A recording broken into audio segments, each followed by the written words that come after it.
Good morning, everybody. Y'all let me know if you have audio or not. Just confirm for me before I start blabbering. Let me know if audio is good.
Is there another one of those in there?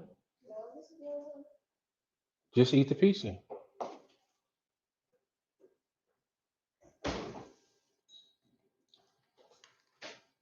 Did you want that salad? Huh? Did you want that salad?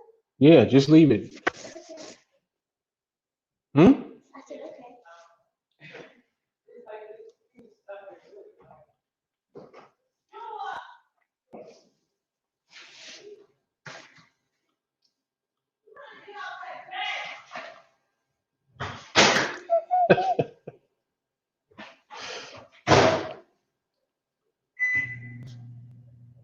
He stay get yelled at.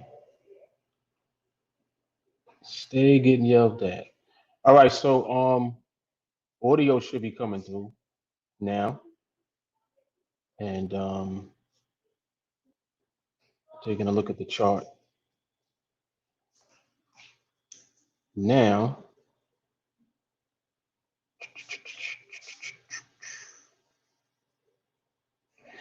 when you guys come on, make sure that you like the video, whatever platform that you're tuning in from. If you're on YouTube, make sure that you subscribe to the channel and turn on your bell notifications. Also like and share the video. If you're on Facebook, give the video a heart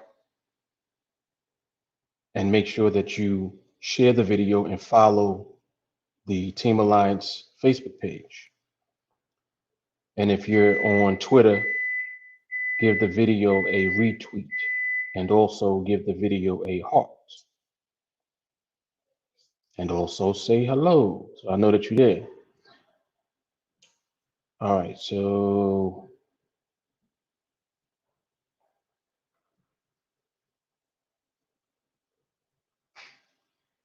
yeah, that's little Lulu. They stay in the kitchen. They like a bunch of animals. Just eat all day. Come on, relax. Yeah, but you don't have to eat all day. You'll be in here at least once an hour. Wow. Yeah, you'll do. Every hour on hour, you'll come back in here. Just get what you're getting and go on about your business. That's wishful thinking. And drink some water. I have my water bottle over there. Jude, you gotta hush. You know that I'm on here now, right? All right, so stop talking so much. Thank you. All right, so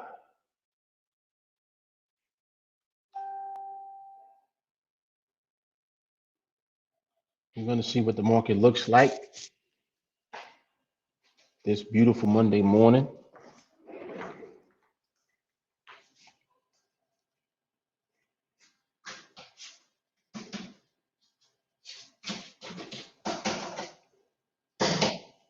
Do you mind? Jesus, must y'all make noise? Hurry up and do what you're doing and get out of here. Kids, yo, damn.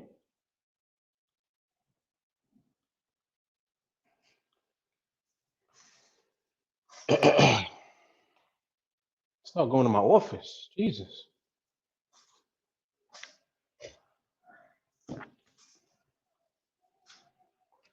Um, so good morning, everyone. If you are just tuning in, make sure that you like the video, heart the video, thumbs up, whatever option it gives you, give it up.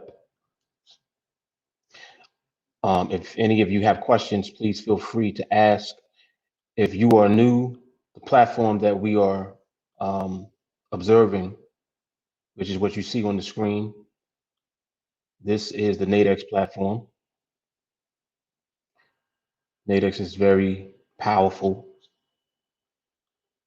It makes it possible for us to capitalize on our understanding of the market.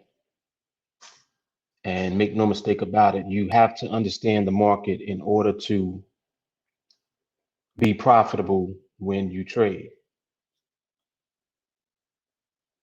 So trading is something that can prove to be a very lucrative vehicle for you. However, you need to acquire skill in the market first. And when I say skill in the market, what I'm referring to is the ability to understand what you're looking at when you look at the market. So trading is not about picking trades. And please don't come in here making a bunch of noise. Here come number two. Let me see how much noise you're not gonna make. Trading makes it possible for you to capitalize when you understand the market and how it moves. And you have to understand the movement of the market because that is what will determine whether you are profitable or not when you trade. People quite often think that it's the opposite of that. They think that you just need a way to pick good trades and then you'll be fine. But if it were that easy, people would be doing that all the time and would be winning all the time. But that's not the case. It's actually the opposite. People often don't win their trades. And the most detrimental thing about that is they don't understand why they didn't make money or why they lost money, right? So what are you looking for?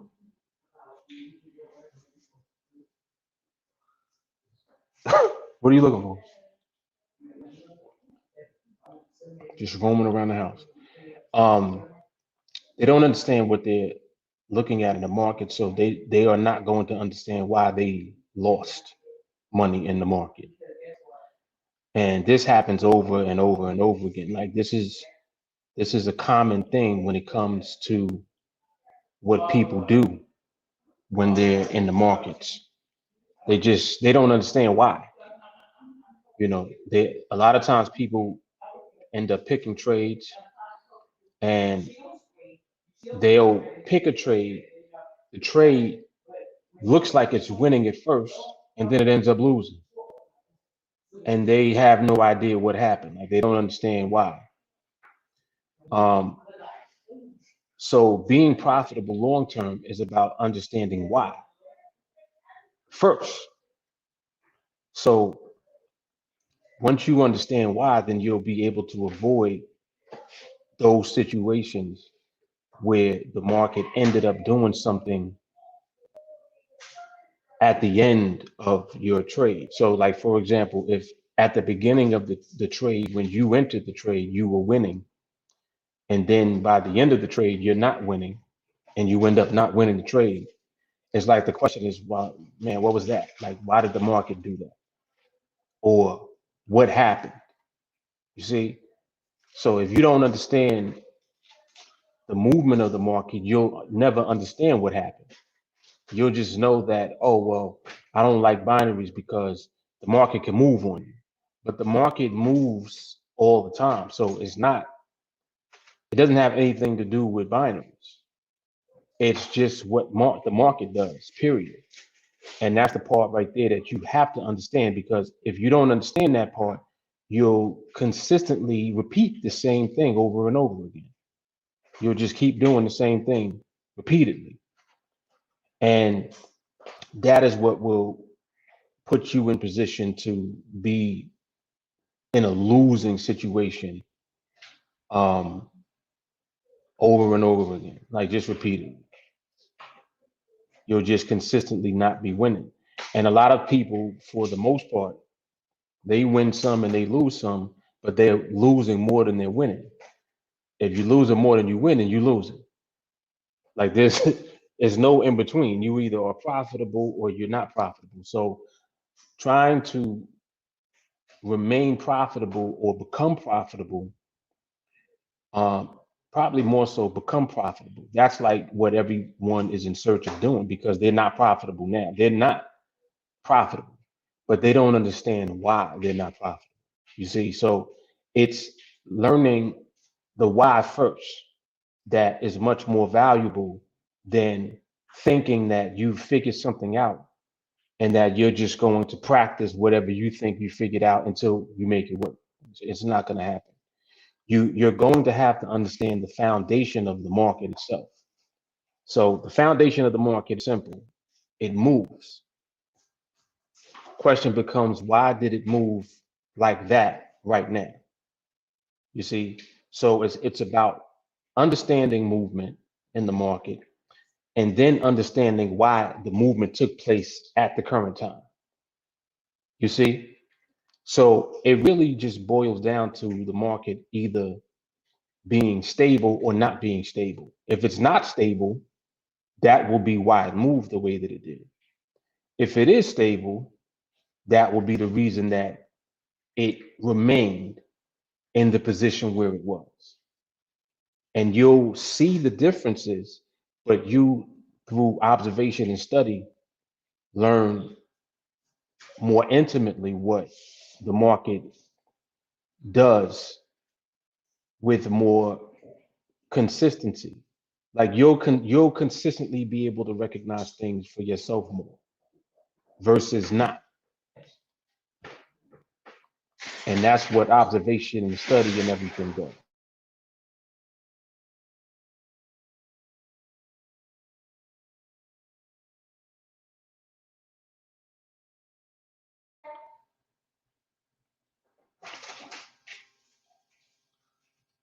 Fabio, I'm not sure what you're referring to. The market I'm looking at right now is the euro dollar. This is not the pound. So what line are you referring to? Are you talking about something that's on my chart or something that's on your chart?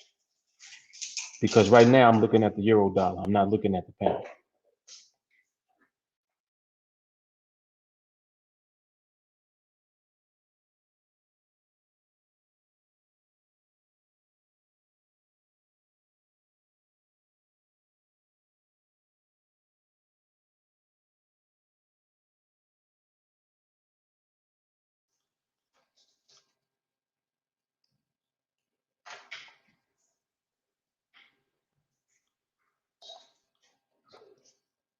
On NADEX. But what line are you talking about? You said the line on the pound dollar chart. Let me look at the pound real quick because I don't know what you're referring to.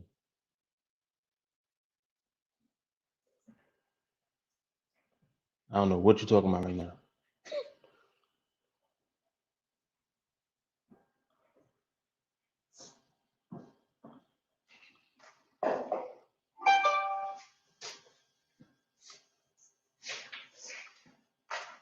So this is the pound dollar. What white line are you talking about? This is the chart.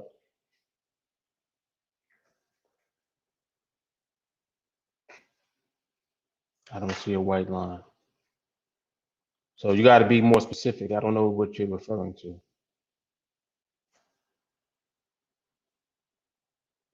He's talking about strike lines, solid white line below the bottom strike. On the platform now, what solid white line?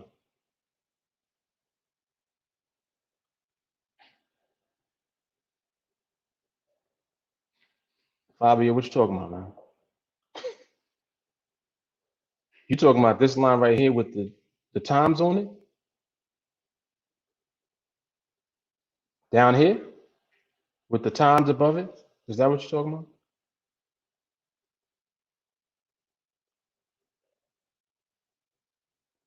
Yeah, I don't have what you have on your chart. It might be a line that you put there if it's only on your chart.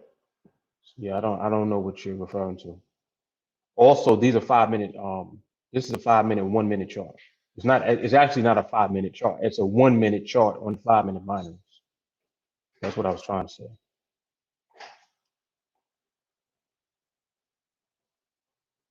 But this is back on the euro dollar.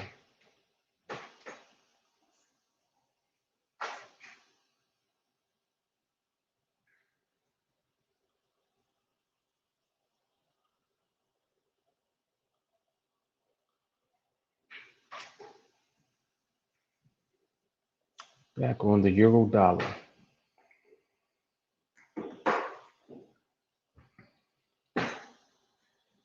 There's a line at 39.73. You still talking about the pound? All right, I've moved on. I'm not sure. I don't know what you're looking at, Fabio. Maybe you can take a screenshot and send it to me on Messenger on Facebook so I can see what you're talking about. Take a screenshot of what you're looking at on your screen, and maybe I'll be able to help you.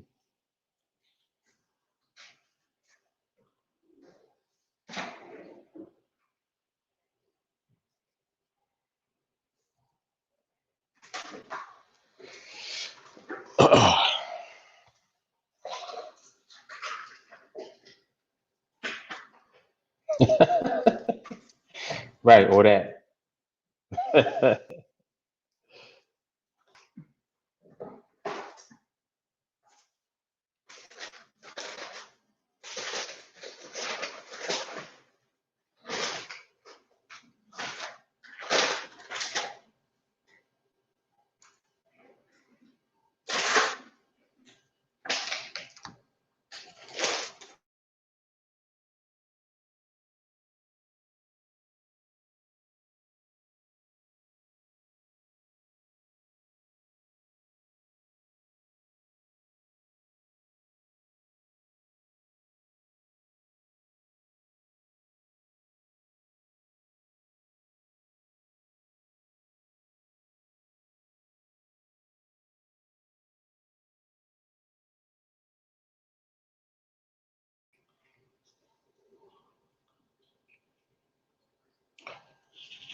Top of this, the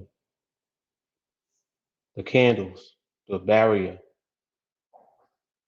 or where the top of the candle area of where the barrier would be is 20266. The way that I'm looking at the candles right now is exactly how I'm talking it out. So you see right now, on the current candle 20266, you see where it is now? Now it's important right now what the market does, because this shows you how barriers are either created and respected or how they get violated. And you see how it pushed through the barrier? You see that? It went as high as 20269. Now it's at 20270. You see that? So the fact that the market is not respecting that barrier is letting you know that the market is not creating a barrier yet, because it violated what could have potentially been a barrier, but it didn't respect it. And you see now what the price is doing. It's just moving right on through. So it's little stuff like that that I observe when I'm looking to see what could be potentially happening. That's how I look at the market. I look at what it's doing, and then I look to see if it is respecting what it's done already. And if it's not respecting what it's done already, it ain't there yet. And that's it.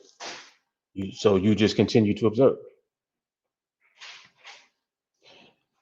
And that's the process that we do, just over and over and over again. Now, as you're observing, the market eventually does begin to respect the barriers that it is creating, and you'll know when it does because you'll see it. Then the barrier actually becomes the barrier in the box, and that's what you have heard me make mention of as far as the buffer between the candles and the strike price.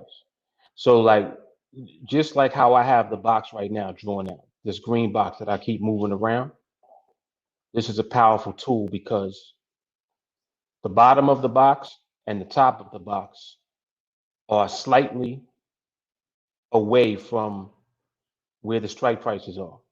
So if you look at right now where the top of this box is, it's right underneath the top strike price. If you look at where the bottom of it is, it's right above the bottom strike price. So what happens is when I move the box, I can move it anywhere on the chart where the market is moving. So like say the market went up here.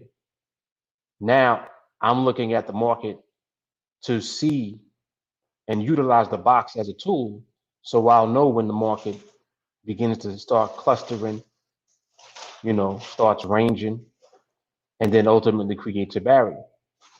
So as it does that, as it starts creating a barrier, it also uses a buffer between the top or bottom of the candles and the strike price. And that buffer, that space in between, that's the barrier. So you'll hear me use terminology, and then you'll begin to understand what I'm actually saying eventually, because you start to see it like unfold and manifest for yourself. Exactly what I just described. You'll eventually see that on your own.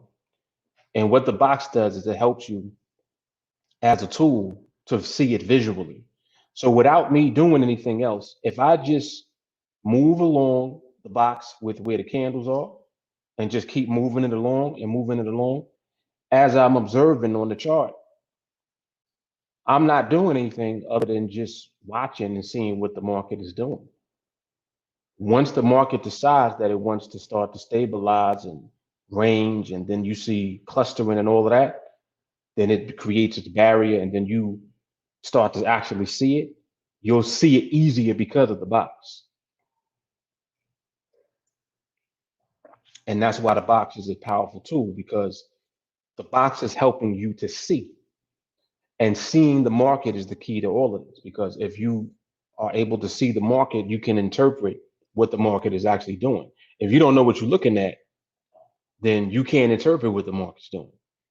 You guessing, you see. But if you know clearly what you're looking at, you'll know whether or not the market is stable or not. And knowing that is everything. If you understand that the market is not stable, then you're completely out of trade mode altogether. Like you're not thinking about trades at all. And the problem for people is they'll be in trade mode before they see stability in the market. So now you're on the platform looking for a trade. You're looking at a setup. Like, oh, let me see if this one's setting up. Oh, this one's setting up. So now you're trying to figure out whether this is a good trade. But you haven't really committed to fully understanding whether or not the market is stable right now. And that's the difference. So eventually, just, as you progress and as you grow and develop within your observation, and your skill just continues to elevate, you start to see these things for yourself, and you start understanding what you're looking at. And the more that you start understanding what you're looking at, the easier it becomes to see the market. And I'm telling you, that's how you're going to be consistently profitable, because if you're able to see what the market is actually doing, that's going to be why you are profitable when you trade. The same way that the reason people lose is because they didn't see what the market was doing at the time. Either because they were in trade mode, or they're just not conditioned to see what the market does. It's going to be one or the other or both. So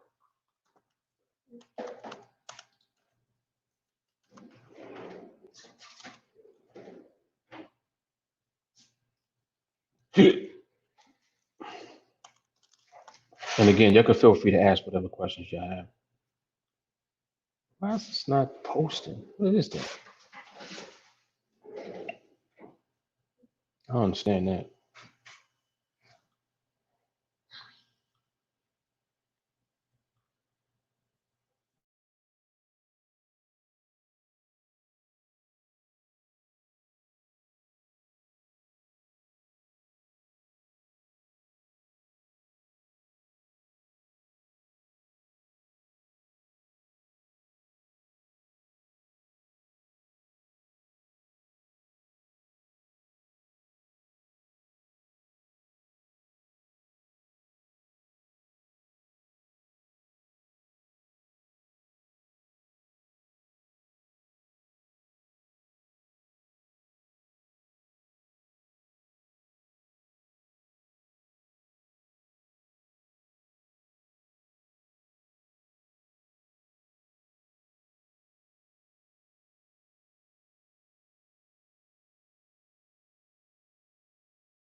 Euro yen. JT, is the euro yen your pair now, or is it something that you just were looking at the time?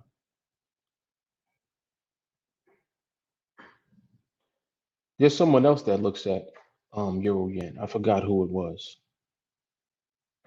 Someone who's kind of new. I saw that they were looking at the euro yen, which was interesting to me.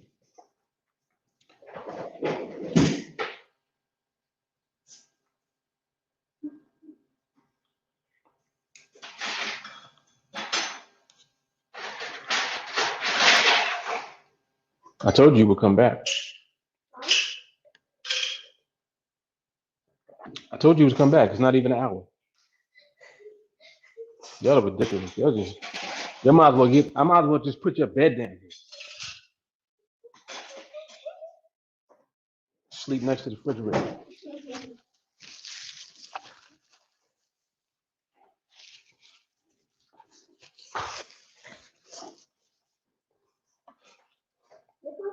Okay, that is your pair now.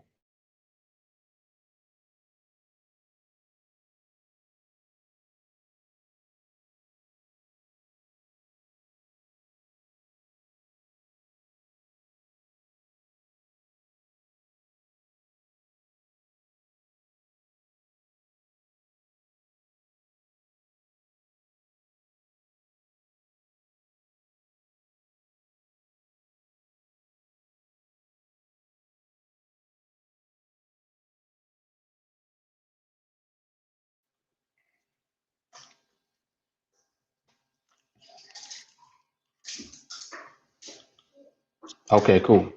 Got a video for it. Very good. Very good.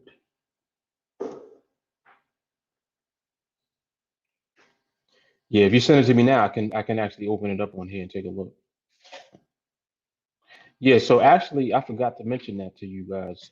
If y'all have videos that you'll want me to look at, y'all can send them to me, and I can pull them up on here so we can take a look, and it'll be on the observation, which I think is always good to do because I always want to see what y'all are looking at.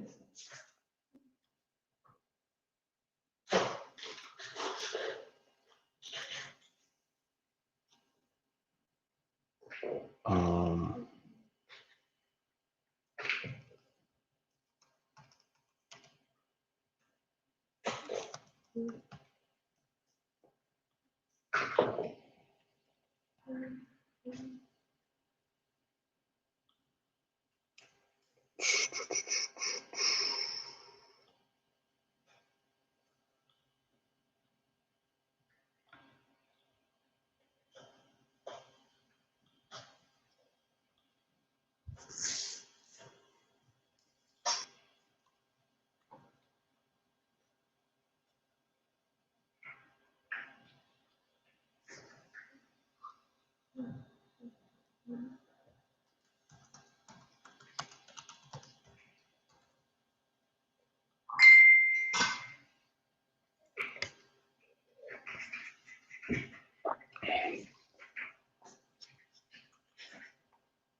Steven, you trade the EJ?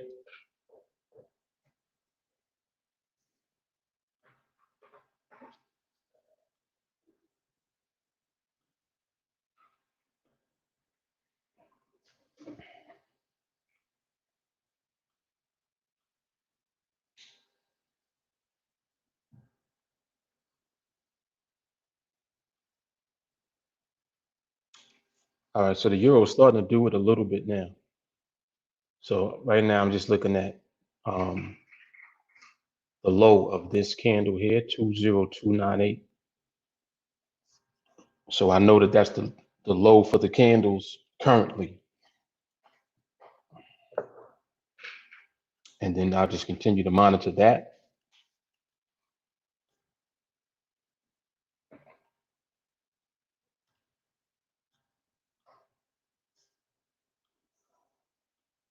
And once the market decides to stabilize, you'll see that it starts respecting the levels. It starts respecting the areas, then it also starts ranging, then it also starts clustering, etc. And that's how the market just comes together ultimately.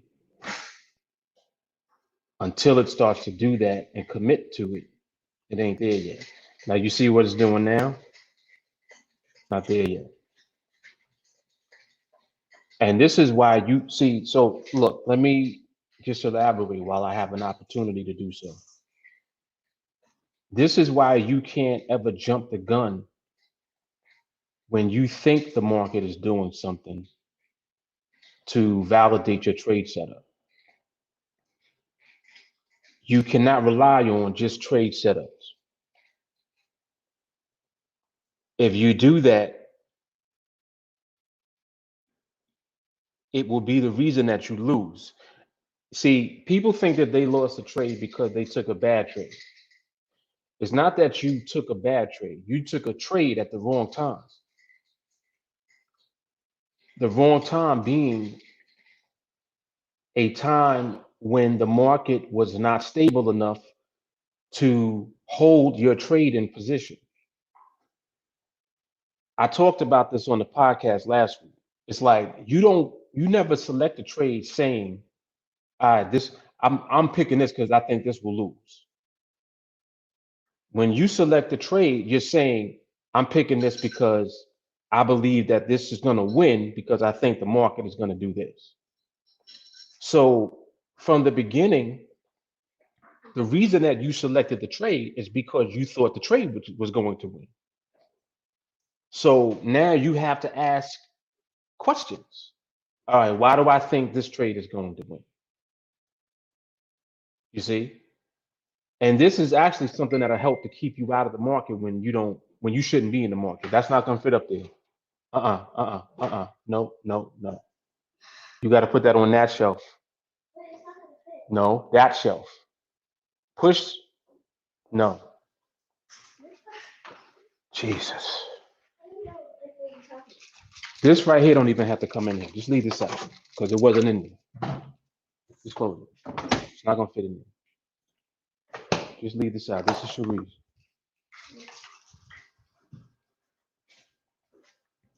Can you go sit down and do something else? I want y'all to get out of the kitchen. How long you been in here? You literally been in here for 15 minutes. These kids live in the kitchen. Jesus, get out of here. All right, so I forgot what I was saying. So the market, when you're observing, you have to ask questions like that. You have to ask,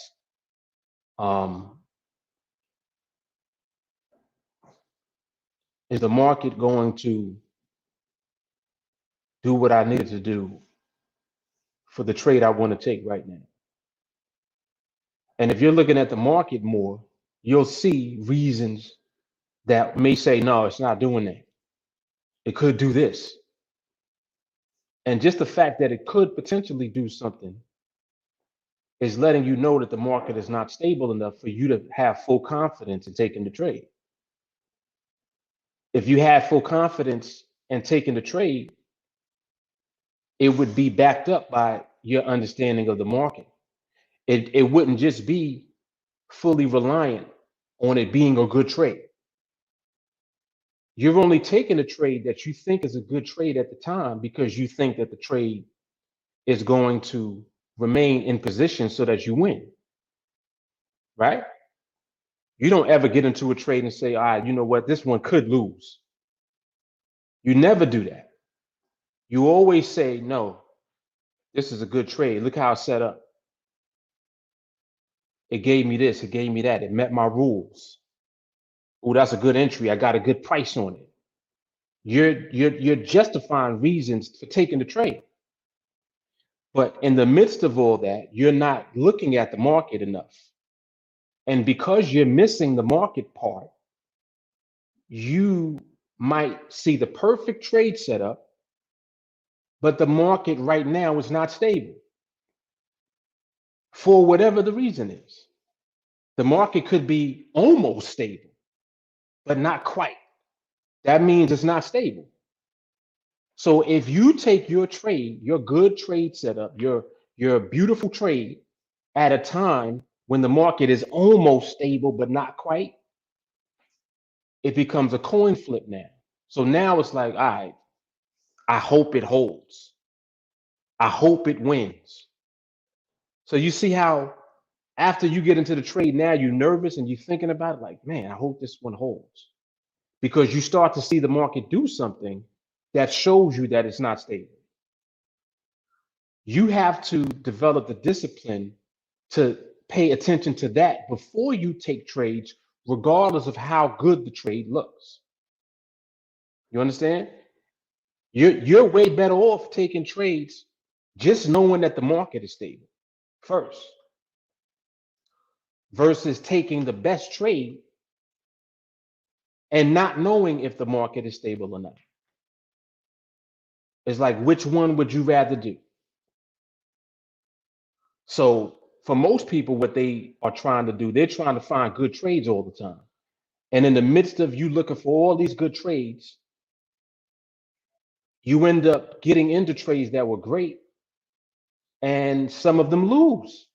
And you're like, damn, I don't know. I don't understand why that one lost. I was winning and then the market did such and such and I ended up losing the trade. You see, that's why it's so important to develop patience and discipline and work on your mindset at all times. It's super important. Are you kidding me? What do you need? I'm gonna go check them out. Go ahead. You don't have to ask. Just do that.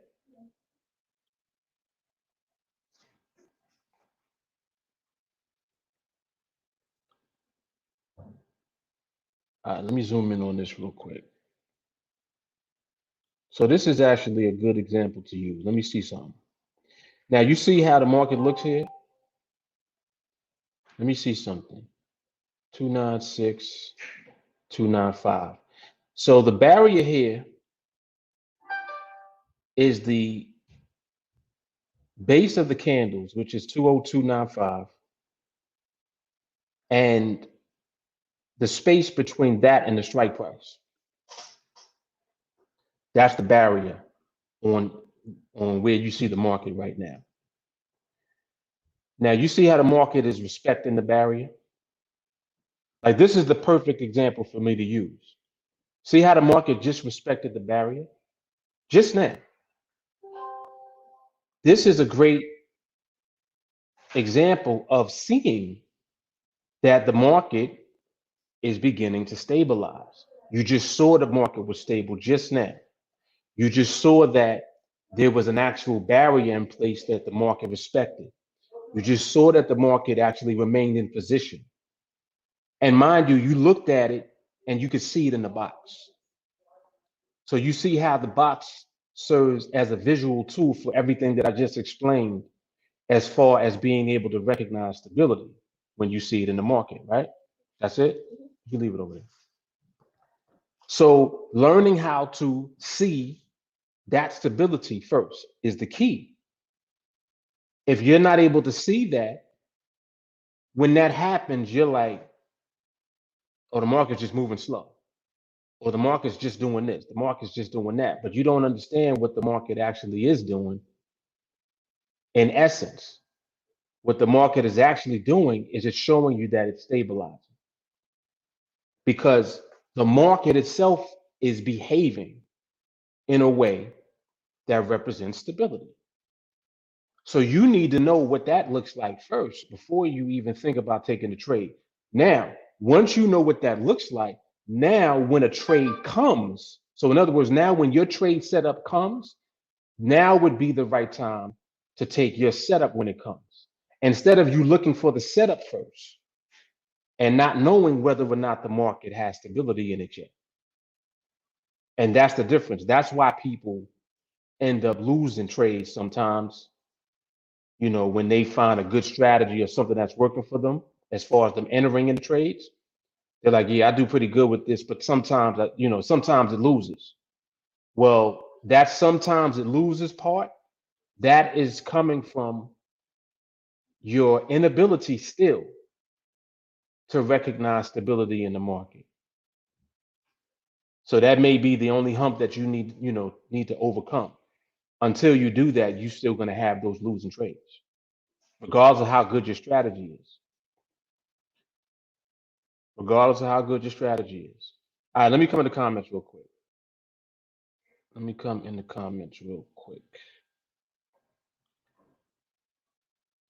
James Barnaby, how do you stay patient for so long? Training.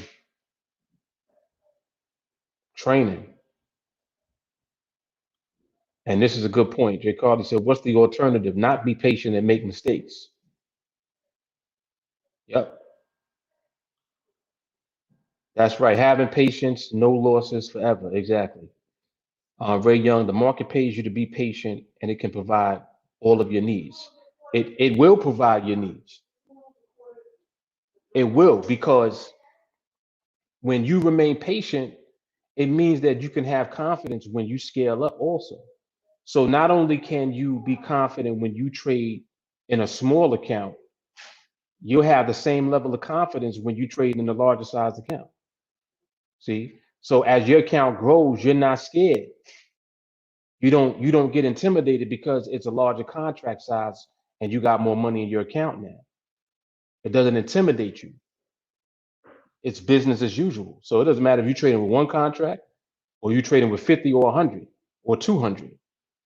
The size of the account, the size of the contracts don't make a difference, because you are fully confident in your ability to see the market no matter what. And that's what not only puts you in position from when you start, but that's what keeps you in position after you get to where you want to be. So in other words, when you get to a larger contract size, you still have the same confidence just as if you were trading with one contract. You still have the same fearlessness just as if it was one contract. And that's the difference. That is the difference. Like, so even now, like you see now how the movement of the market is looking different. The movement is looking way more stable now, right? Now, when the market starts to stabilize, it gives you confidence when your trade sets up, because now you're not afraid of the market doing something funny when you're in the trade, because you know that stability is already present. That's why it's more important and more valuable for you to learn how to recognize stability than it is trying to figure out a way to trade. Because the way that you're trading has less to do with you winning than being able to recognize stability in the market. You can have the best strategy ever, 99%. It's 99% accurate. All right, cool. So you win 99 out of 100 trades. Awesome. When that one trade comes that loses, why'd you lose that one? See, if you can get to 99%, why can't you be at 100%? Just a question. Just a question. James Barnaby, you can still make mistakes even if you are patient enough. I don't understand that. That really doesn't make sense to me. If you're patient enough, you won't make mistakes. If you're still making mistakes, it means you're not patient enough. Like, there's no in between. If you're still put like this, first of all, what mistake are you making? What's the mistake? And I'm asking this because I always like to get clarity on what someone is saying. If you're saying that you still make mistakes, what's the mistake that you made? Did you enter at the wrong time? You entered too early, you entered too late. What mistake? I don't even know what mistakes you're talking about. I can imagine that if you're saying that you made a mistake, it's because you lost the trade. So if you lost the trade, then there was a mistake made. But what mistake did you make? Is my question. So you can get to that whenever you get a moment to respond. Jay Carly said, I don't make mistakes because of the process as a whole, not pieces. You have to understand what the market is doing at the right time also. Yes. Yes, indeed. Mr. Johnson, what's happening? What you may feel is stability can change when you enter in microseconds. I don't understand that either. It's not about what you feel is stability. When the market is stable, you see it. It's stable. Now, if you're not conditioned to see and recognize stability, then I understand. All right, you're not at that point where you're able to see stability in the market. But stability is obvious. It's not something that couldn't change. It's either stable or it ain't stable. It's either getting closer to becoming stable, which means it's not stable yet, or it's already stable. There's no in between. As you train and condition yourself to recognize stability, it becomes easier for you to see when it is stable. But it's not something that's subjective. It's not subjective at all. Ray says, if you're part of TeamAlliance, you learn how the market moves, and that removes making mistakes from training and practice. God put that up. That's definitely down to Marco right there. Definitely. She says, we do not take trades, the market gives us trades. That's a fact. That is a fact. Forrest, what's going on? Charles, what's happening?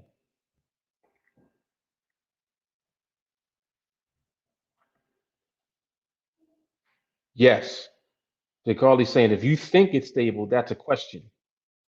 It looks stable, isn't known, right? We make sure that we know it's stable. Therefore, nothing will happen in the last few seconds. Bingo. We know how the trade will end. That's why we receive it. That's hard.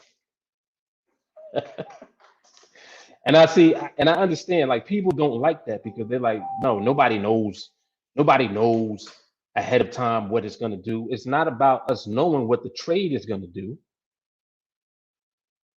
The trade is a reflection of what the market is doing. Whoa. Whoa, whoa, whoa, whoa, whoa, whoa. Hold on. Wait a minute. The trade is a reflection of what the market is doing.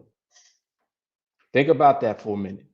So are you picking trades or are you picking various times in the market to be in a trade? Which one are you doing?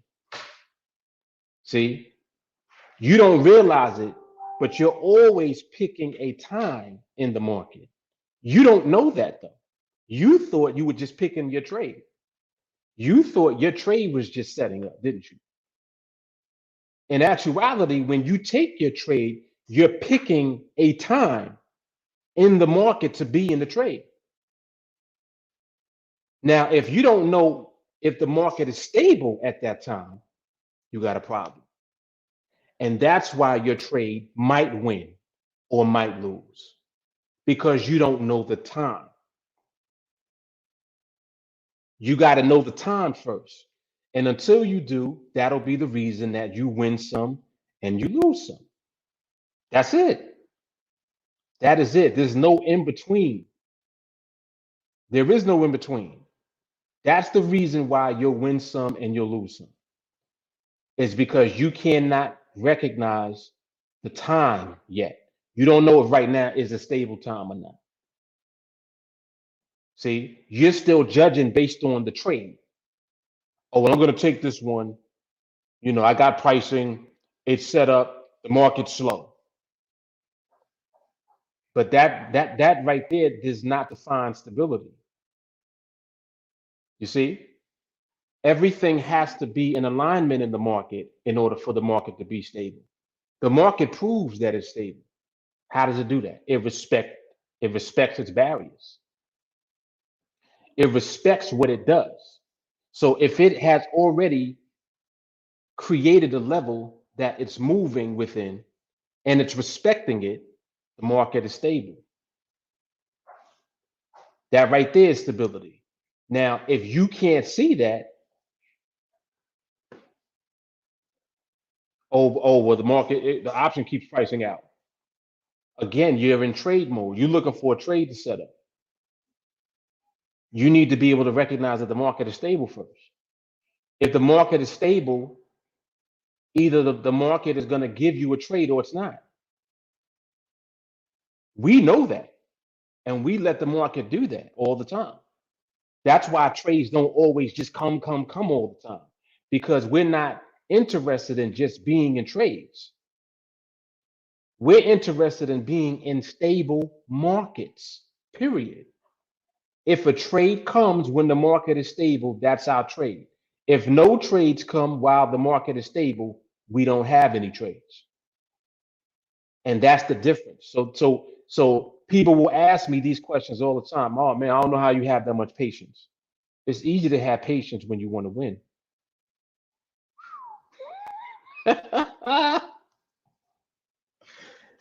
Listen, it's easy to have patience when you want to win all your trades. And that's it. That's it.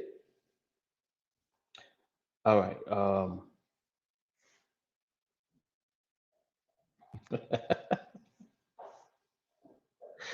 Good stuff. I like this. Ray hit us with the boom.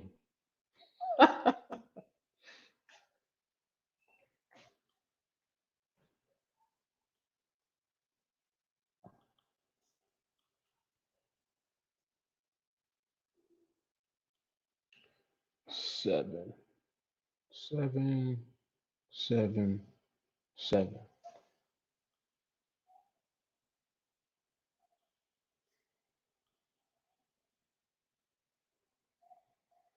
See that? See how it's breaking the barrier? Discipline.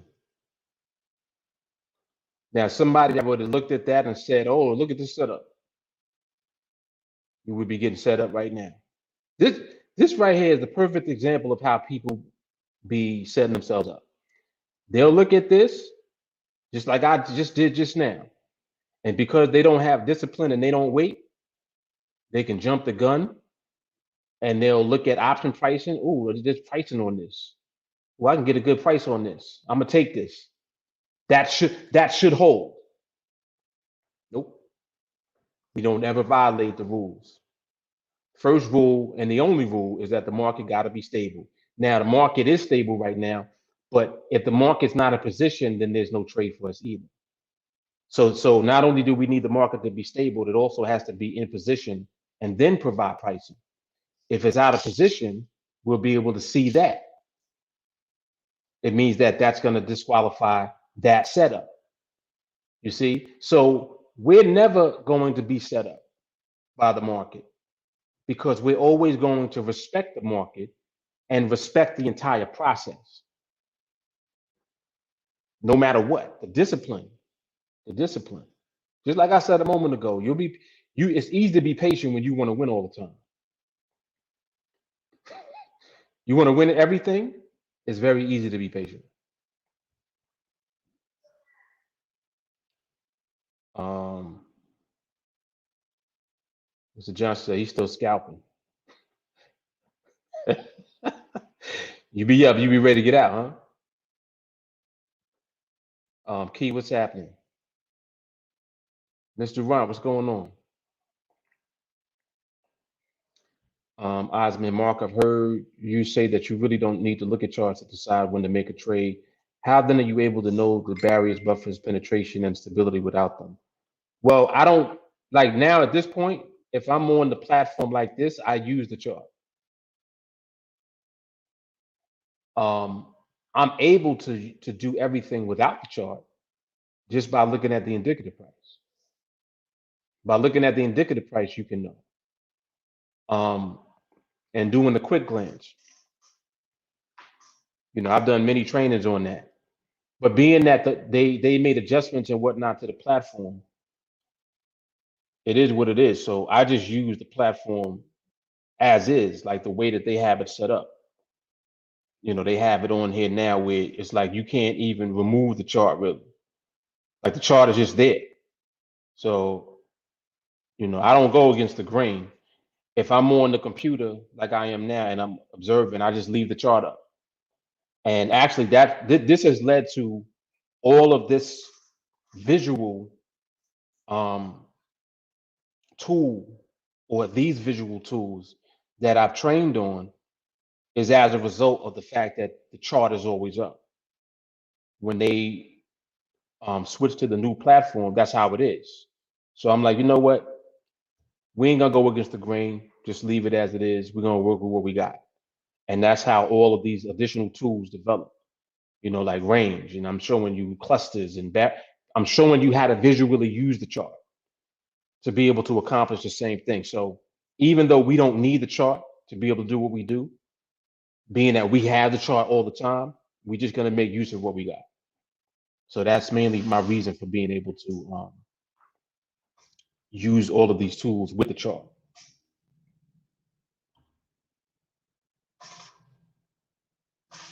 Being at 100% win would mean you would dilute the earning potential because you have to wait longer for stability, even if you increase the number of contracts. Also, there's no freedom because you never know when there's stability and everything lines up, which is very rare.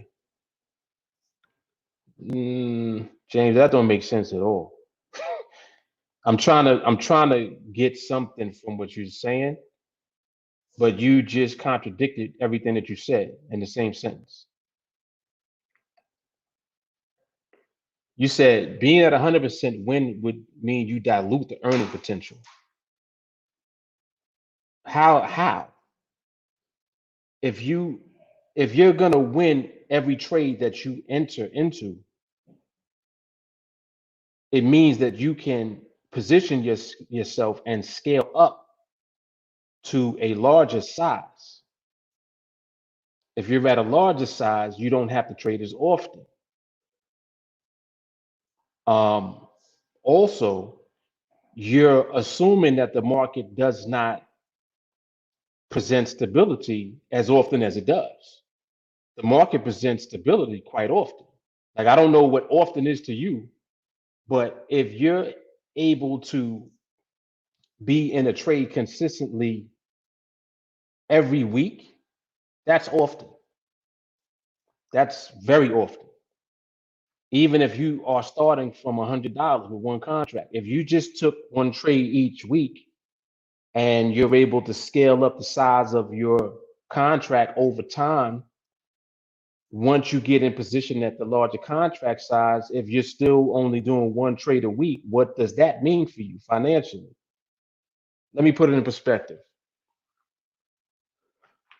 I think with Project 21, when you complete Project 21, you're at $1,000 a trade, maybe 900 something dollars a trade. If you're at $900 a trade and you trade once a week, that's $900 a week. Like simple math. If you continue to go beyond 21, and you go further than that, that number just increases. So let's say it's 1,200 or 1,500 or 2,000 or whatever the number is. It's that each week, just assuming that you only trade once a week. So like, I guess people are assuming that once a week is not often. Once a week is quite often because of the value that you are receiving from one trade. And just like I said, even starting out that way, let's say from the very beginning, when you start with one contract with $100, up until you getting in position, either at the completion of Project 21 or the completion of 30 Trades of Freedom or whatever you're doing. From the beginning up to that point, it will be X number of weeks. So it'll be 21 weeks or 25 or 30, however many weeks. Now, after that period, now you're in position at a contract size which produces an income each week. This is just off of one trade in a week. So I don't understand like what people mean when they say, oh, it doesn't happen that often, it happens rare. If it happened once a week, you're in position to be financially free just off of that. And I can tell you from experience, not just from my own personal experience, just from people in the group, it happens more than once a week on various markets. So I don't understand that. But anyway, that's just in response to that debate.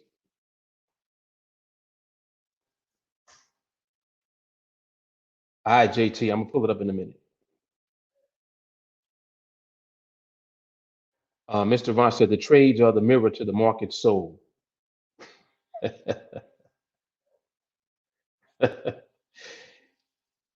Yeah, I didn't understand that at all. He said 100% winning is diluting your earnings. Oh man. Muffin Woman, what's happening? Mr. Johnson said, Mark, you just dropped a hell of a gem about time and trading on the NADEX platform. See, I appreciate when people understand what I'm saying at the time, because when you catch it, man, it's like this big bright light bulb just goes off and you start to see. Changes everything, man. Changes everything. Um,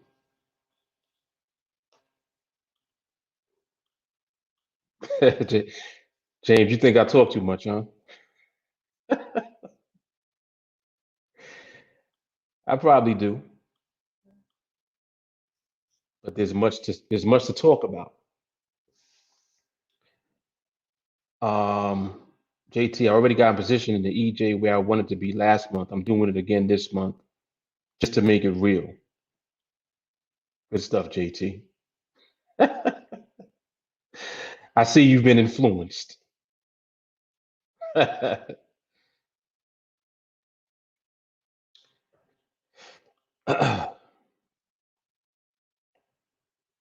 James, I understand that, but I think you need godly patience to do that. Okay.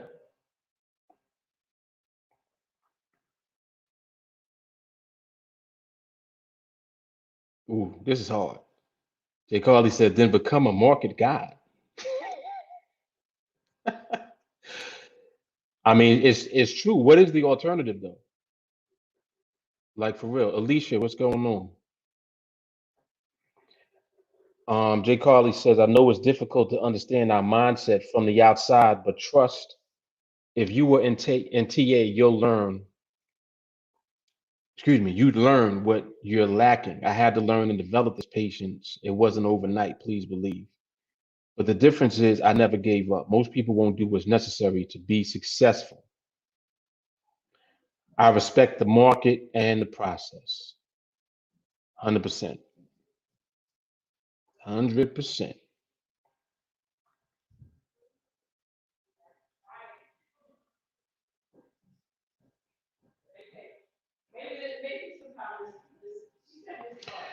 James is saying the ranging approach I feel will eventually pop in the last seconds. That's because you think that it's just ranging. It's not just that. Like I tried my best to present what it is that we do in a way that anyone can understand. But if you already have a preconceived idea about what you think it is that you see me doing, you're not going to be able to get that image out of your head until you stop projecting that image in your head. You got to stop thinking that that's what I'm doing and actually start listening to what I'm saying. I know that you think I talk a lot and this and that, and I get it. I understand. People think I talk a lot. I do talk a lot, but it's not the fact that I talk a lot, it's what I'm saying. I talk a lot, but you should listen a lot if you want to understand. I listen way more than I talk. Who am I listening to? The market. The market. So me talking is just me simply communicating what I understand about the market from the market. I've taken time to study. I've committed to observation. I've committed to the discipline and patience necessary. And that's why I'm conditioned in the process. You'll never see me do anything different because it's like I can't even do nothing different. I'm conditioned to do what we do. And that's it. You're not going to see me do anything else. So if you limit your perspective to what you think you see me doing, you'll never be able to see what I'm actually doing because all I'm actually doing is observing the market, learning how to, with more precision, see stability in the market. Every day that goes by, I see it clearer and clearer. And this is what happens when you observe more and you trade less. Just like people will say, oh, well, nah, Mark don't be taking no trades. Okay, that's cool. People can assume or think whatever they want to. People in the group know that when I post a trade that I ended up in, there will be confirmation from other people in the group. And you'll see it immediately. Someone will say, oh, I saw that. Man, I didn't get filled on that one. Somebody might pop up and say, I caught it too. Oh, I was in that too. So, like, what's going on here? If the same trade that I post in the group, other people in the group either comment on, they were in the trade with me, they attempted to take the trade and didn't get filled, whatever the case may be. What is that telling you about the timing? It's letting you know that everyone that is in training is seeing what I'm seeing. That's the whole point. The whole point is for you to see what I see. If you see what I see, you'll be able to do what I do. And that's the difference. So if you're not seeing it, it's because you're still looking through your eyes. You got to give your eyes up because you have your own perspective that you keep limiting your vision to. See, you got to give up that. You got to give it up.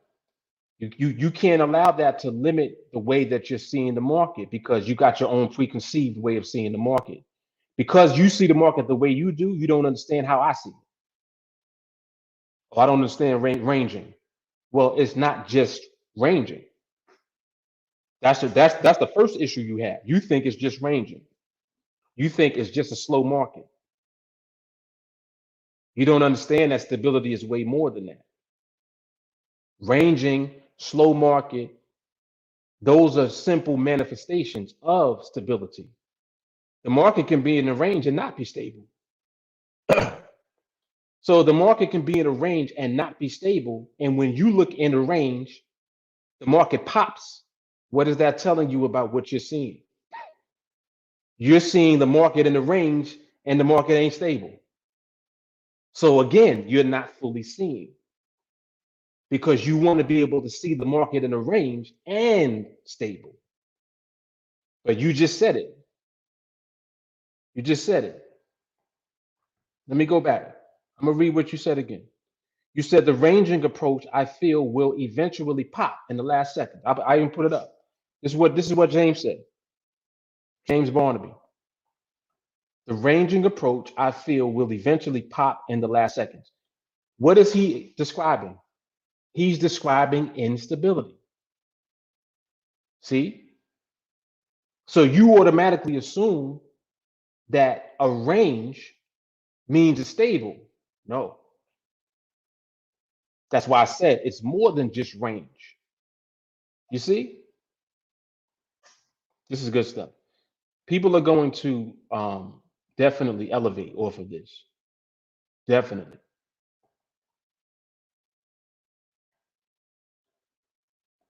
Yep. Look at what Jay Carly said. Jay Carly, I didn't even read any of the comments underneath here. She said, it's because you're focused on one part of the process. The range is not the only process. Keep up with these lives and you'll learn. 100%. JT said, EJ looking all right now, waiting for it to tighten up even more. Oh, you sent a video, right? Let me see what you sent me.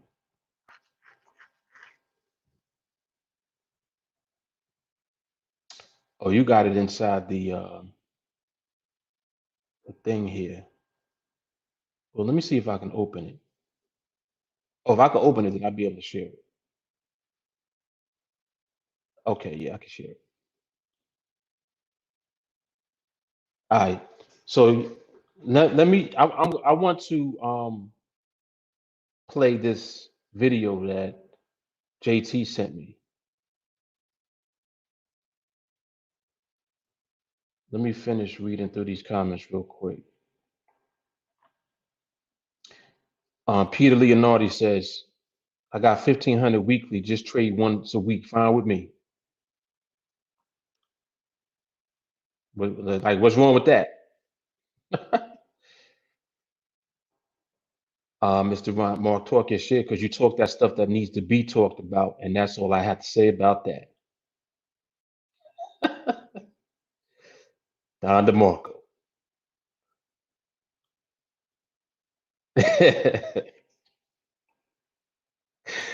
Listen a lot. Yep. Yeah, I'm just going through the comments.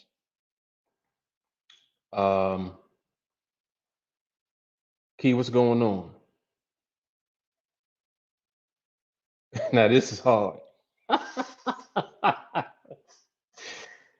Coffee and charts feel like chill and learn. Hey now. No, but it's, I mean, like really though. Really, I'm telling you, this will change everything going on with you in your trading if you really just take heed to the things that I'm saying. Like for real. Stability can move to instability and we don't know when. Actually, we do know when, James.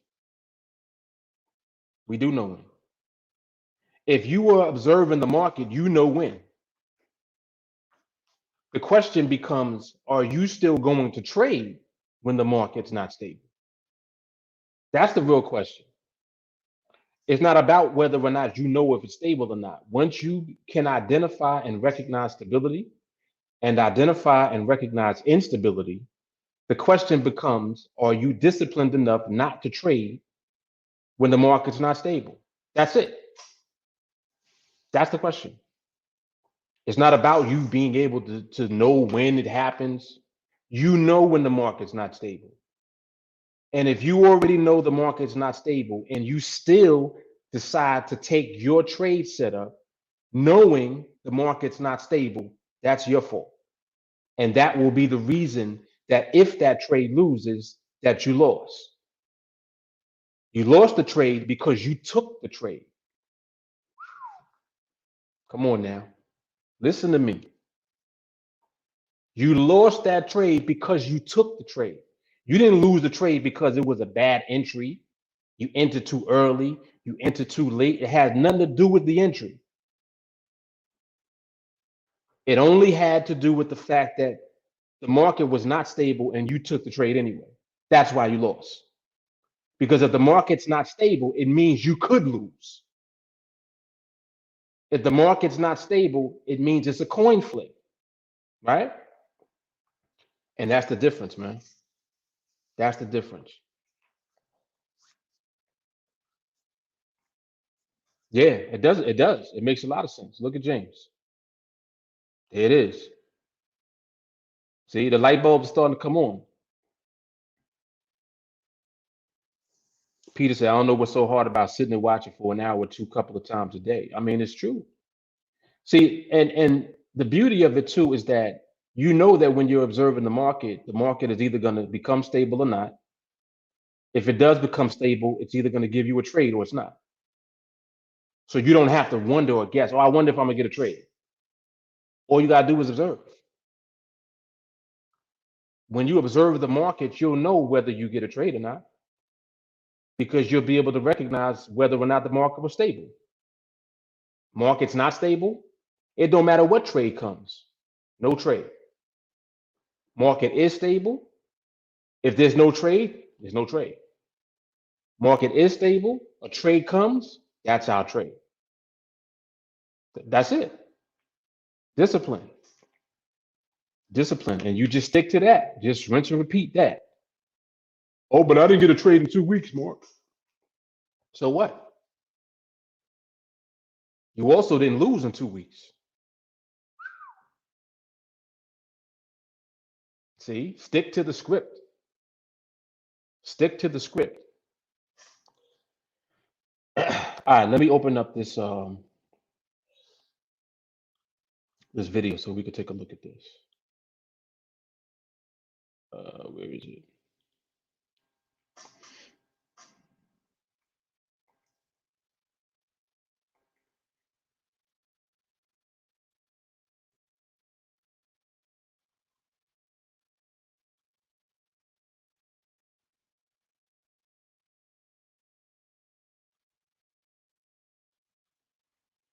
This is on Facebook now. All right. Okay, so this is the video that JT sent. Take a look at this. This is on Euro Yen.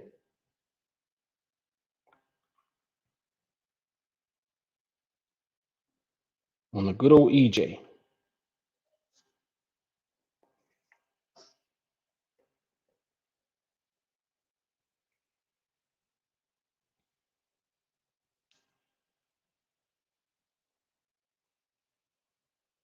No hesitation at all.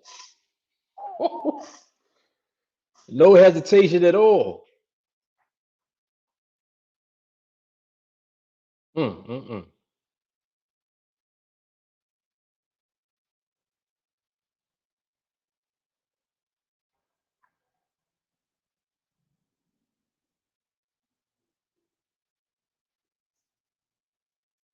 Nice. Nice. Look at that stability, boy. Woo, look at that. See, now the thing about now you see this and you're like, man, that was good.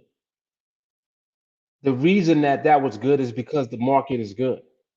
The time is good. Stability is good.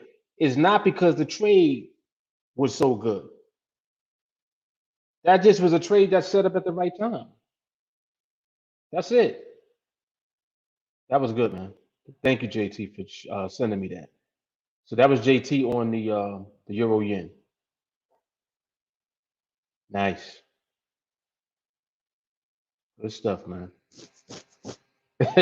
Walker said that's his new market. He's switching today.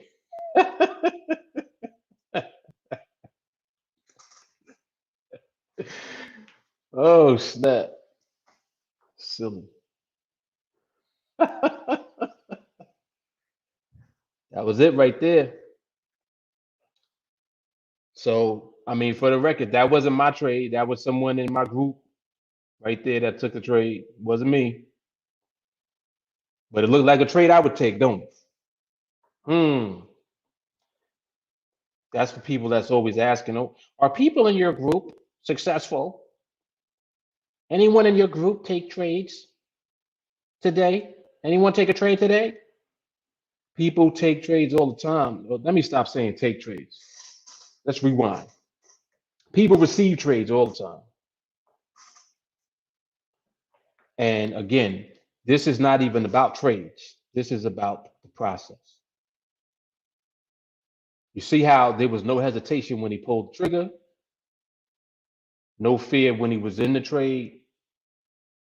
He waited, recorded. So documentation, process, execution. That's it. That's what we do. That's it. Come on, man. You got to learn you something. And if you take the time to learn and to train and to study, you'll be able to execute the process the same way. That's it. That is it. Oh, let me see what time that was. That was 1:20 a.m. That was on the 15th. So that was, well, actually, it was on the 16th, right? Was that the 16th? 1:20, Thursday, April 15th. No, that was the 15th. So that was Thursday, early wee hours of the morning. Oh, excuse me. Funny thing is that's the time when people say that oh, the market's doing too much. I can't get trades at that time. I won't get trades at that time. All of that stuff. Let me see something. Let me see what Champion sent me.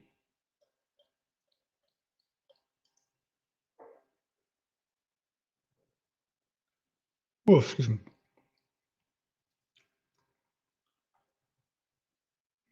I'm taking a look at another video someone sent me.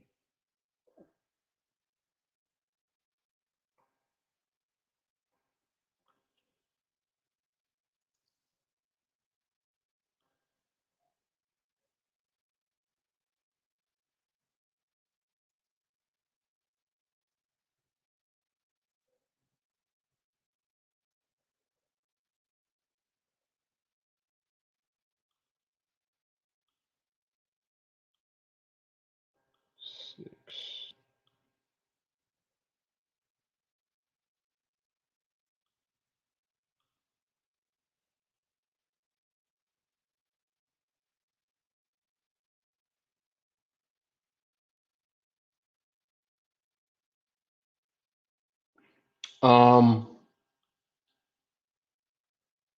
Champion, are you on here?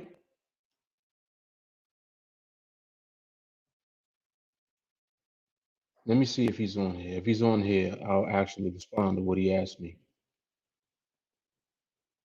Champion, if you on here, let me know. Just say what's up.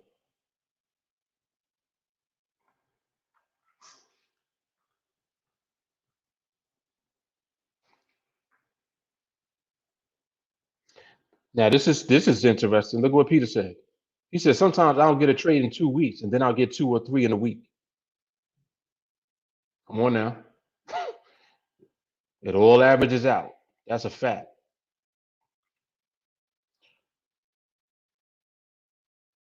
JT, that was last night. So why does it say I could have sworn it said April 16th on it. It says Friday, April 16th at the bottom. How was that last night? Yeah, it says 1:20, and then on the bottom it says April 15th. It actually says Thursday. You sure that was last night? Because you see how at the bottom, let me see this for a minute. No, he right then. Because it's on here too. Look at this. What is this?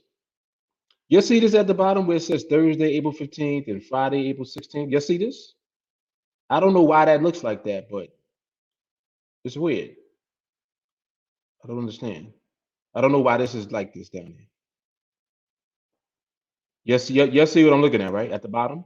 You see all this? That's weird. I don't understand that. But okay, so he said that was last night. So my apologies. I thought it was Thursday, because it even says that on the bottom of my chart. Look down here, Thursday, April 15th, right? And then this is Friday, April 16th. All right, whatever. I never paid attention to that, but I'm just realizing that it's totally off. So I don't even know what that is. But it's totally different dates at the bottom. Show me.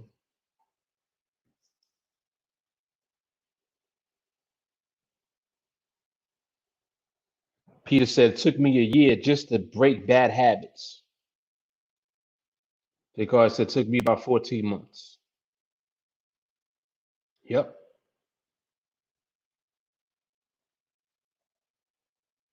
Oh, we press is champion. Okay, cool.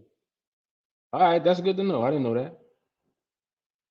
Now I will remember. We press is champion. So, Champ, to answer your question about that video that you sent me, the time was right. Now, the fact that you were filled, like you see how you entered all the way towards the end, you entered with like maybe 17 seconds or something like that on, and then the market pulled back, and then the pullback is what entered you into the trade. So you want to actually enter when you're confident that stability is there and that, once everything is in alignment. So when your parameters meet and all of that, you want to already have clicked in, because you need to be fully confident in what you see in the market. And I understand why you clicked in so late, because you just wanted to see that the stability was there. But you already knew that the stability was there even before you clicked in. And the fact that you clicked in and then you got entered after, that would have taken place regardless. But that's the reason why you were filled on the trade with only like 15 seconds left on the binary.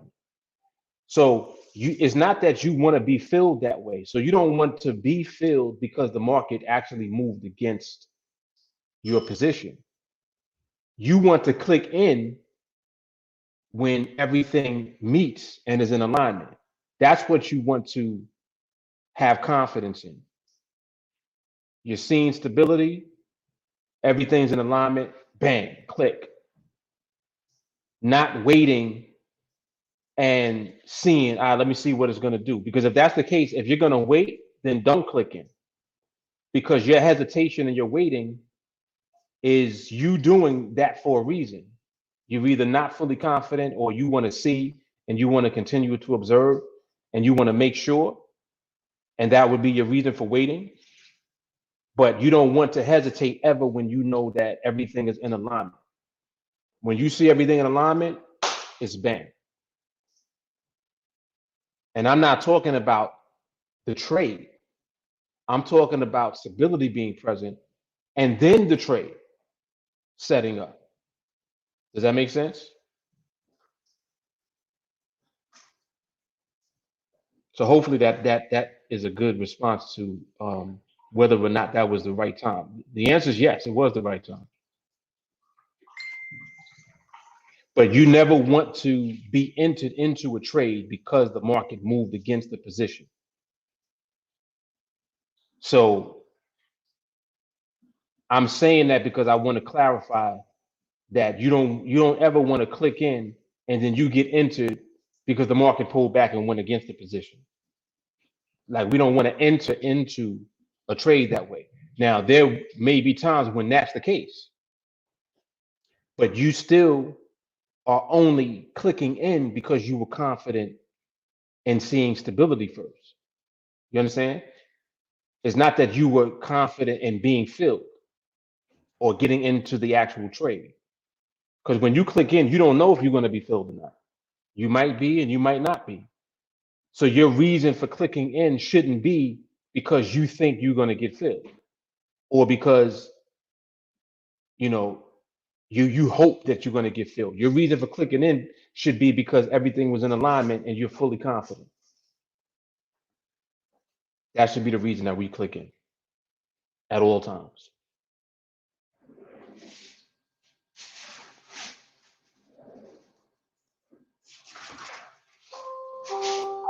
Yeah, I don't know what it is. I don't know why it shows up like that on the platform, but it shows like that on all of our platforms. It's like this don't even move. Like you see how the chart is moving? This down here is just stuck. So I don't know. I don't even know what this represents. Maybe it represents a different time frame or something. I don't know. I don't know. I don't really care. But you let me know when you actually took them, because he said he ended up in 3 trades yesterday.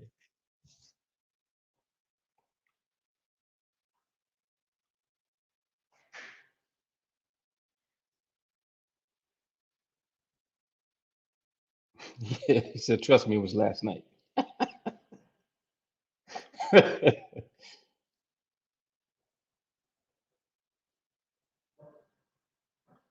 Yeah, definitely happy ending. Yep.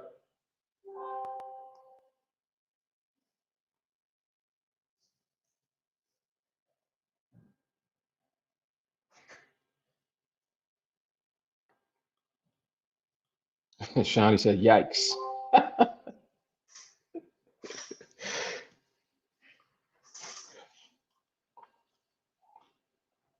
JT sound like he flying like a bird. Fly like a bird. Jermaine, what's going on? Micah, what's happening? Yep, definitely gotta love it. Oh man. Oh, excuse me. Sorry about that.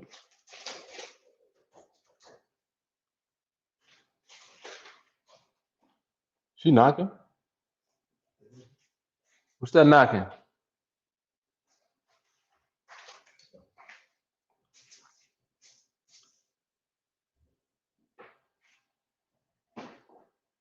Yep, but so between the tools that we use and everything visual, man, it really just simplifies everything that we're doing. Indeed. Did you lock that door? Who is that knocking? Is that somebody at the front? Please do. Because they clearly knocking on the door.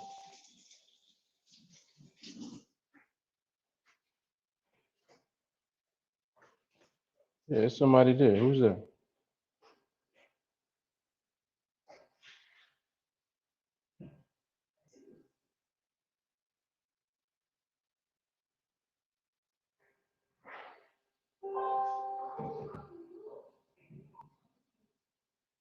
And the door was unlocked.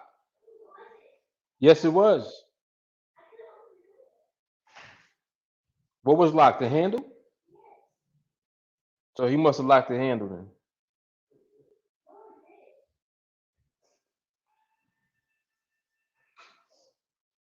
I just locked it just now. And why the heck is the heat on? You're a little bugging in here, man. It's 83 degrees. I'm turning it off. I'm wondering why it's mad hot. Turn that fan on behind me, please. Hey, turn that fan on. Thank you.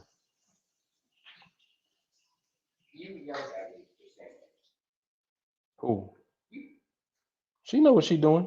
She want to be on camera. If you don't get out this frame. Who said? Yeah, but you can walk around. You ain't have to go that way. You could have walked around. No, I said it. You just want to be on camera. No, because they could only see the TV. Not the entire living room. But she a star. She supposed to feel like that. She supposed to feel like that. You a star, right? A star. You don't know what a star is? I do, but I don't know what you mean. Stars want to be on TV. They want to be seen. I don't want to be on TV. Yes, you do. No, You love the no. camera. I don't. Who said A? I can say A. You said, hey, turn on the That don't mean you can say A. You can't say what I say. I started to say, hey. Listen, I say what I want to say. I don't care what I say. I can say mushy. No, because it's the last one. Listen, y'all ain't gonna be eating up all my salad, man. Now all of a sudden y'all want to eat salad. You better make some soup or something. I don't eat soup. You don't eat soup. If you hungry, you gonna eat it. No. All right, then you ain't gonna eat nothing. I don't You like better get an the apple salad. or orange or something. I like the salad though. No, you're not eating my last salad. You crazy? Can I have half? No, Please? no. Please? Just because you saying please 10 times don't make it yes. It's still no. No, get the one right there. You don't see all those soups? All right, so pick one. Please tell me why. Y'all are like a bunch of, y'all are like Tasmanians. Get out of here, man. Why is Y'all it- just live in the kitchen. Could y'all get out of here, please? Yes, you do. I'm gonna put a bed down here for you. I mean, I can eat all the food if I want. What? I mean, I can eat all the food if I want. You ain't gonna eat all the food. Yes, I am. Wait, no, I don't eat. You can think that if you want. Here, warm this up for me. 30 seconds. Well, can I have salad No. then? Enough for you. Don't try to butter me up and take my salad. Get out of here. I just want half. No. But you told me you eat salad. Why not? I should give it to you, then go get some steak and lobster. Just for me. I don't like steak or lobster. That's what I should do. I like waffles. I don't like either. Can I have? Can I please? Poppy, can I? Can I? That's all I hear all day. Not for me. No. I don't ask you. No, you don't ask because you be just taking stuff. Yes, you do. Yes, you do. Don't ask for nothing outside. Yes, you do. But you're like, every time mom or papa. Look, I'm about to send both of y'all to the store. To Okay. the woods? The store. Yes. You can eat food. Not to eat, to buy something. Oh, okay. And you're gonna go in your wallet. I don't have a Oh, can you Oh, drive now us? you silent. Huh? Can you drive us? No. You're gonna walk. I don't know where Walmart is. You know where it is. I'm not going to that neighborhood market. It's right up the block. But I don't. This car. I'm scared. It's a Walmart everywhere. Not in Canada. Who told you that? There's no Walmart in Canada. It probably is. There's not. I've been to Canada before. You've never. No, you have not. I used to be making stuff up. Yeah, y'all see how crazy my kids are. Jesus. I'm not crazy. It's just my personality. But Poppy, she's crazy. All right, y'all stop. 3 in a day is excessive. Agree, Mark, or no? Well, I guess it depends on your tolerance. For me, I don't ever go above 2 unless I'm doing something in particular that's like a project or something like that. If I'm doing a project, sometimes I do just do what I do.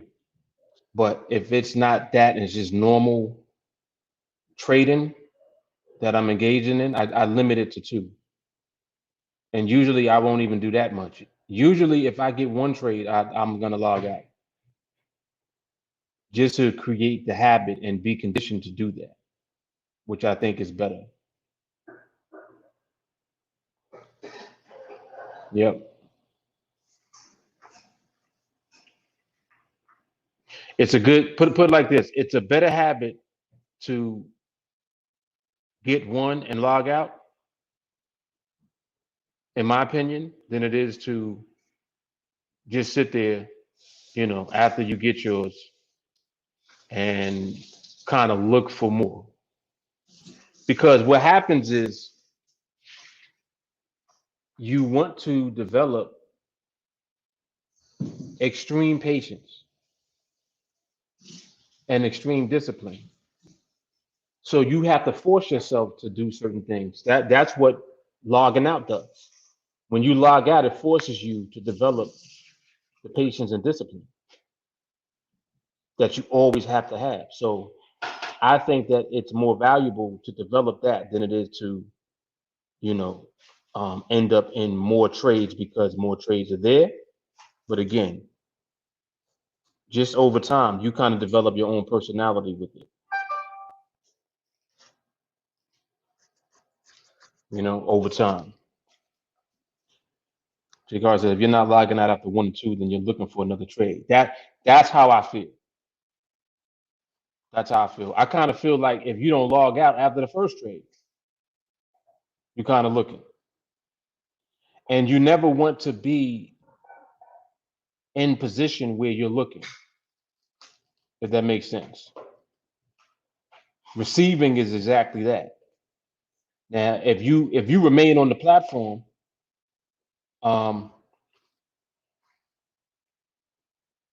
more trades could come, absolutely. But again, you're kind of looking for more trades to come after you get one. If you just sitting there on the platform, kind of looking for.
Shadi said, if you trade in futures, 3 is fine.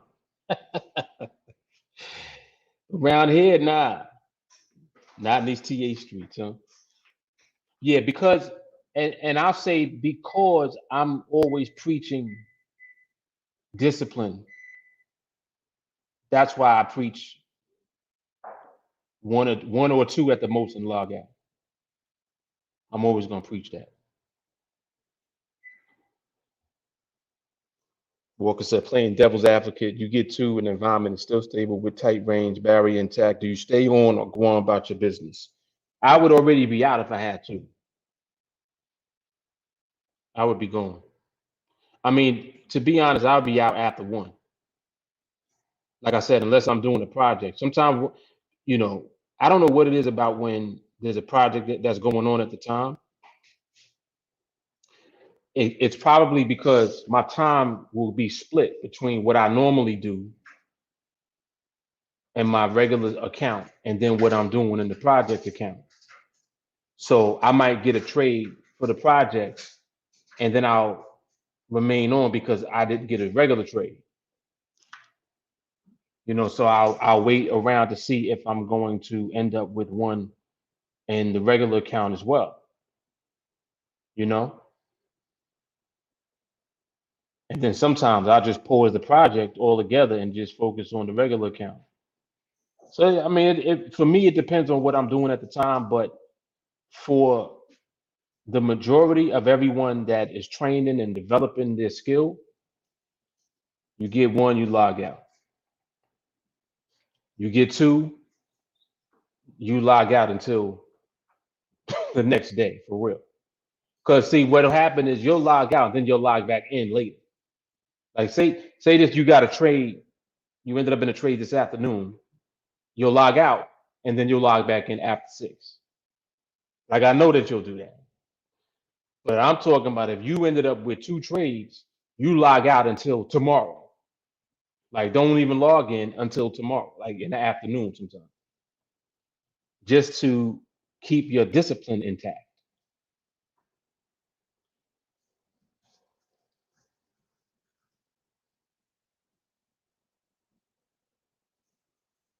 Jay Carly, being TA advocate, weren't we taught 1 a day from jump? Yeah.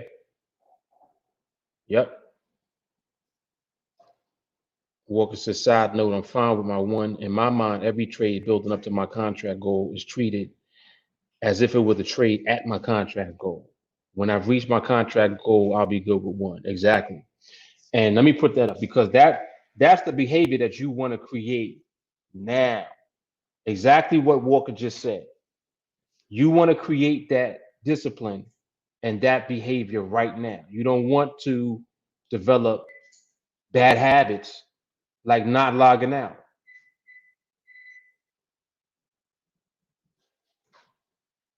Shani said the point is when you're risking up to 5, 10K per trade, there's no need for more than 1. Indeed, there's no need for it, but if you are in that zone, it can happen if you don't log out. It can happen.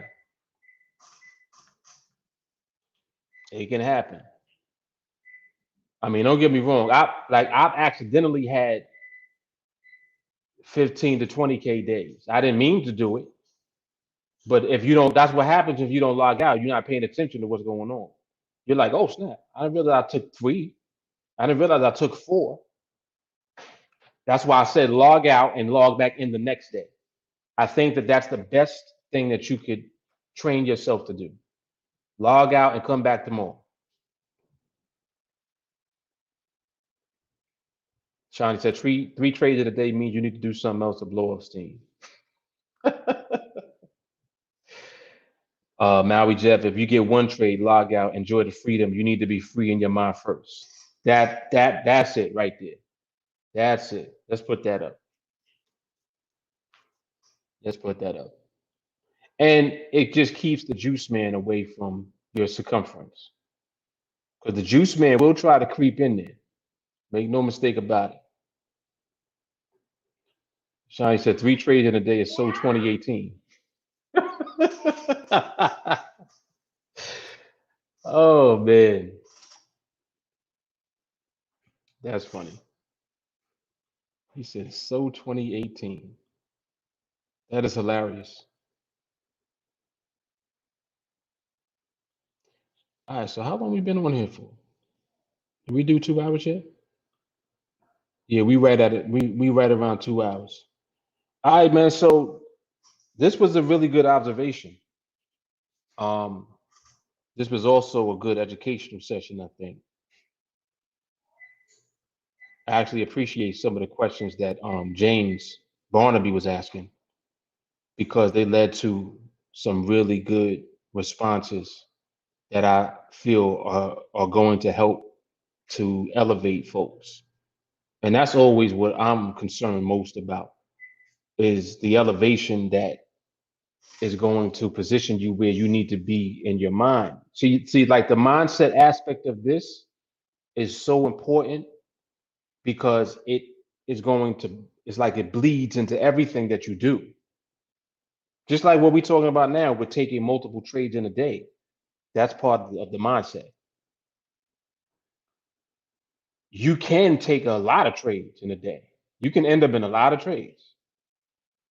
That's a fact. Is something burning? Something's burning.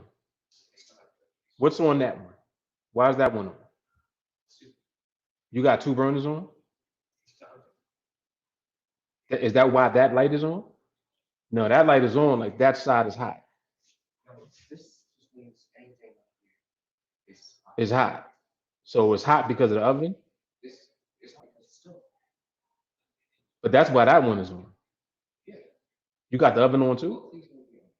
You have the oven on too? What's in the oven? Make sure that nothing is spilling. It's not spilling or burning, it's just something like that. That's all. I don't know. I shouldn't smell anything. But it's not burning. It smells like something's burning. That's what I'm saying. Make sure that nothing is spilling. Turn the light on.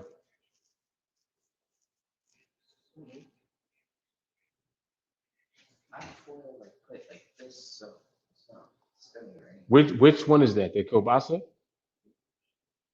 I'm gonna check in a minute.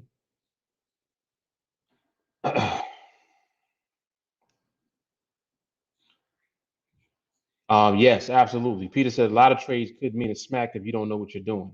100%. 100%. You better believe it.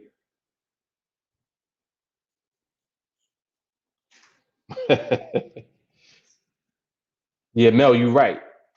I think so too. Nah, man, it's something burning. Let me get out of here, y'all. I gotta get up and go over here and check on my son, see what he's doing. So listen, I will check you guys out perhaps on the podcast. I don't know if I'm gonna do it today. I might do it tomorrow. I think I might take a power nap. Think so. Um, but appreciate you guys always for tuning in. Very good content today. Coffee in charge. You know what it is. Mark Fuller, Team Alliance. All right, so I will see you guys on the next one. You'll be safe, man. Stay out the market. Don't be doing too much. All right, y'all. Peace.